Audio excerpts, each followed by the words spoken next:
안녕하세요. 밀리터리 미니어처 매니아 3M입니다.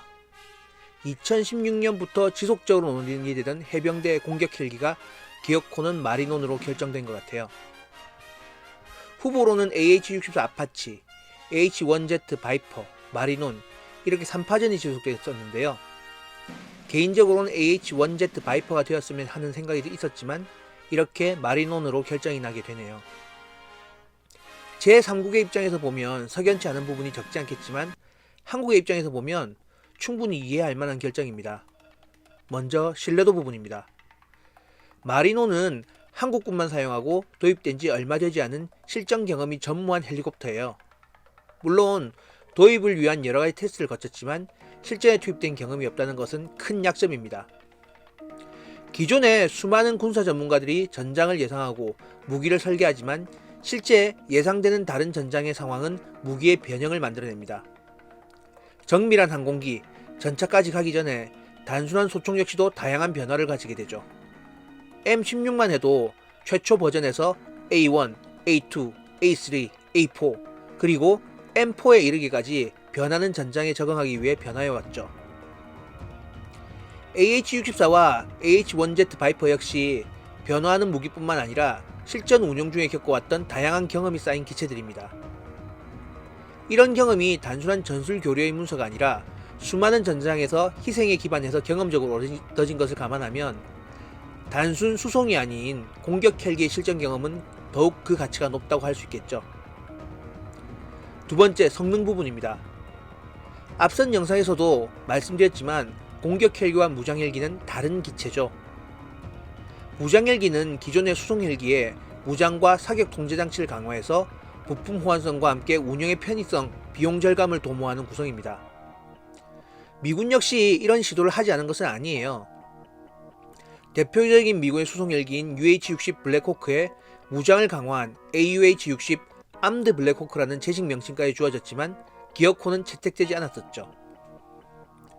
대량의 헬파이어, 기관포, 사격 통제 장치를 탑재하고 헬기 자체 성능이 한국의 마리논보다 높은 블랙호크에 무장을 탑재했지만 미군은 끝끝내 AH-64와 AH-1Z를 여전히 운영하고 있는 상황이에요.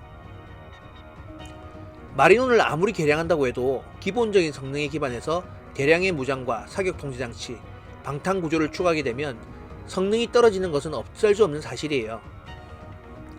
상륙전에 미리 상륙지를 정찰, 위험 요소를 제거해야 하는 공격 헬기와 속도와 기동성이 기존의 수송 헬기 대비 특출나지 않는다면 공격 헬기를 오히려 상륙 헬기가 기다려야 될 수도 있습니다.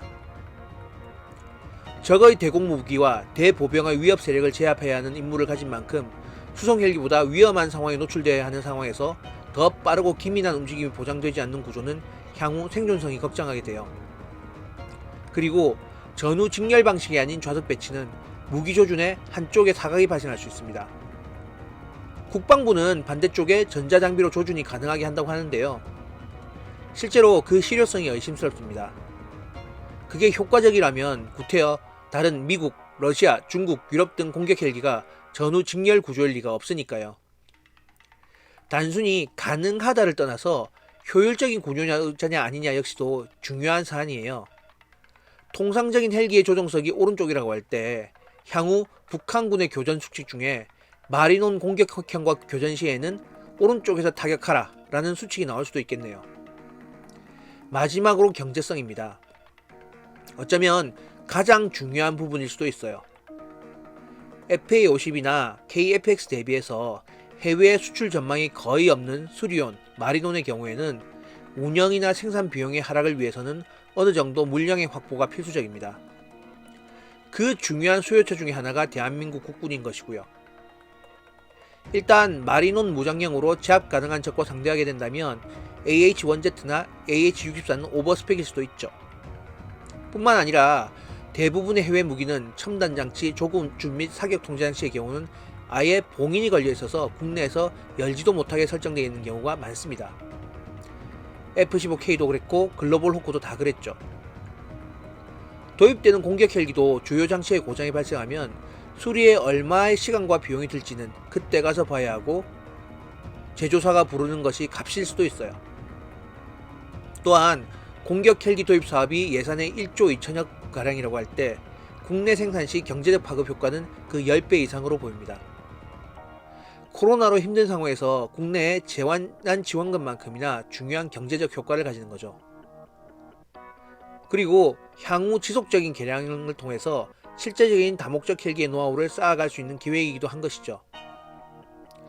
그리고 해병대가 요구하는 24대 수준을 도입하기 위해서는 어쩔 수 없이 마리노를 도입해야 하기도 해요. 다른 후보 헬기들은 예산을 가격에 맞출 수가 없습니다. 어떻게 생각해보면 24대밖에 만들 수 없기 때문에 해병대가 요구하는 수준의 개량이나 또는 개발이 힘들어 보이는 것도 걱정입니다. 하지만 차기 해병대 헬기는 거의 마리논 공격형으로 결정된 걸로 보여요. 이제 이렇게 결정된 이상 무엇을 도입해야 하느냐보다 얼마나 잘 도입하고 성능과 화력이 목표를 어떻게 따라잡을지가 더 중요한 시점입니다. 새롭게 구성되는 해병항공대의 핵심 공격 전력으로 마리논 공격형이 현명한 선택이 되었기를 기대합니다.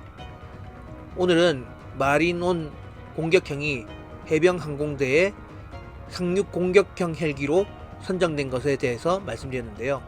영상이 마음에 드셨다면 구독, 좋아요 부탁드립니다.